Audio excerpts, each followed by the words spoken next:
Hello, I'm John Glenn. I'm the director of License to Kill. Yeah, this we shot in Key West, Florida, with the help of the Coast Guard, and also a few bits of improvisation in terms of equipment. Timothy Dalton was very game about working underneath a helicopter with the blades going around and what have you, and we were hoisting him up. And he's very athletic and extremely enthusiastic, and that was great.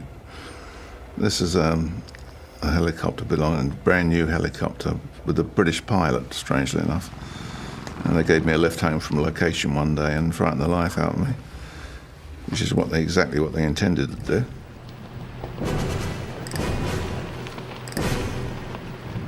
Testing some equipment there with cameras semi-submerged.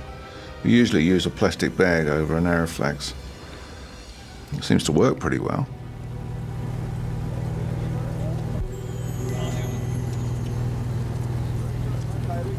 These are nice shots of the unit speeding home after a day's work.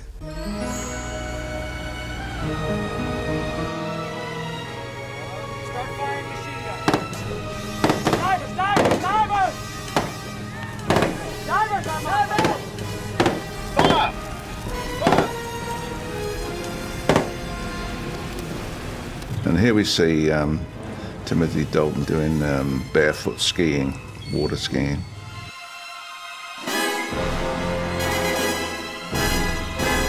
This scene where Felix and Bond parachute in for the wedding, as they'd been on the operations up to this point, we had a terrific cooperation. They had to remove the power lines from above so we could crane the actors in. And the boys actually jumped into this space as well, which was wonderful. B.J. Worth, as usual.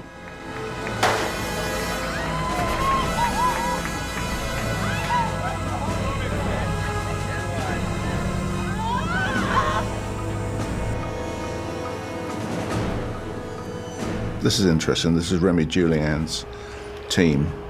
This was a device that John Richardson attached to the side of the truck, so that if it didn't work with his expert driver, we would have to use. But as you can see, we didn't need it. His expert driver arrived and performed admirably. I mean, such skill.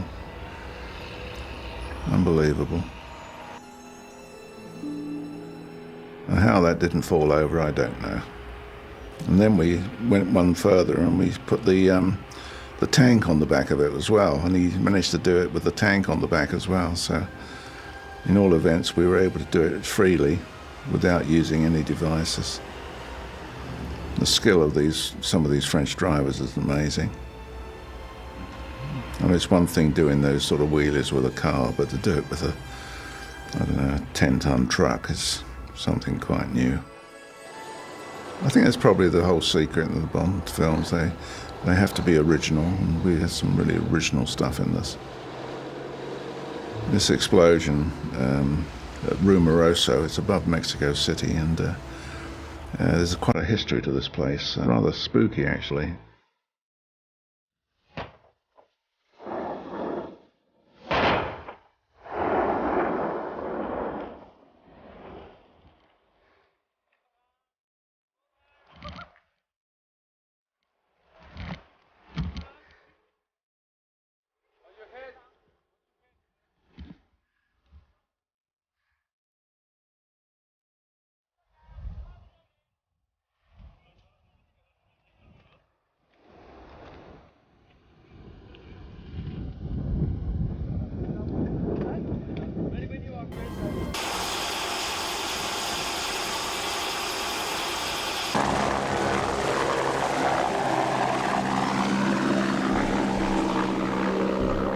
There's our crew fixing the camera up in Mexicali. It's a beautiful location. It was just above Mexicali City, about 5 miles out, up on the mountain range. And I don't think they'd ever seen such an assembly of vehicles as they saw with us. We must have had 10 of these trucks, all costing about $100,000 each. And I think we wrote about 7 of them off. One ran away one evening on its own accord and crashed off the precipice. Fortunately, no one was hurt. But we were lucky that we had this 3-mile section of road to ourselves. We could cordon it off. They'd bypassed it because it was so dangerous, and it was perfect for our filming. Very rugged landscape. Many shots go into the making of an action scene like this. This was probably one of the longest action scenes I've ever been associated with. There was so much went on. It was so full of action from beginning to end.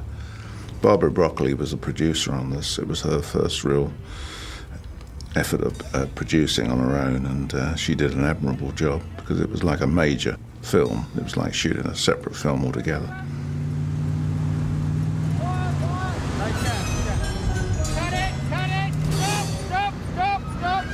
Malcolm, the camera operator. Timothy showed terrific nerve on this. So we had 3 days with Timothy down there. I came and left the unit in Mexico City shooting at Churubusco Studios.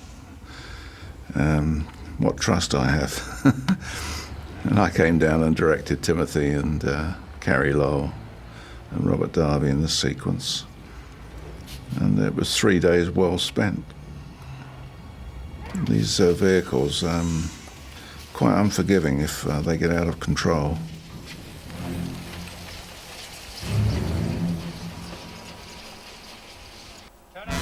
Carrie is a lovely girl and terrific action actress, and very, very beautiful. Well, I wouldn't call Robert Darby beautiful, but he was very, very effective.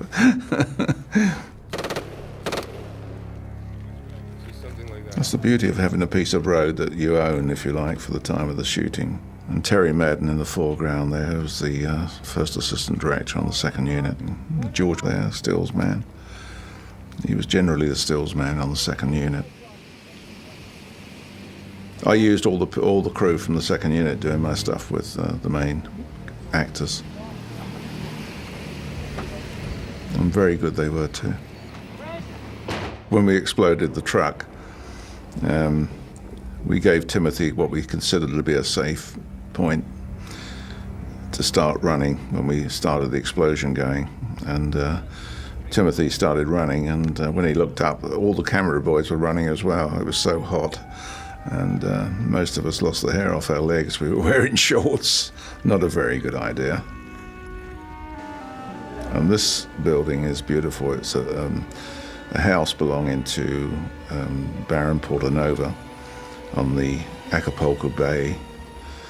Unbelievable in its beauty. It's got a heliport on the roof, as you can see, and down below there's a lounge with a swimming pool, huge swimming pool, which merges with the white marble that surrounds it, and also Acapulco Bay in the background. And it's the most incredible effect when the light's in the right place. You can see how gorgeous it is. It's a beautiful setting.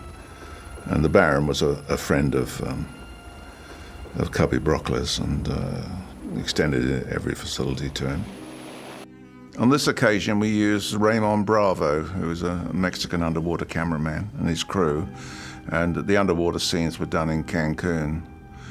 Raymond was quite a find. He was a brilliant cameraman.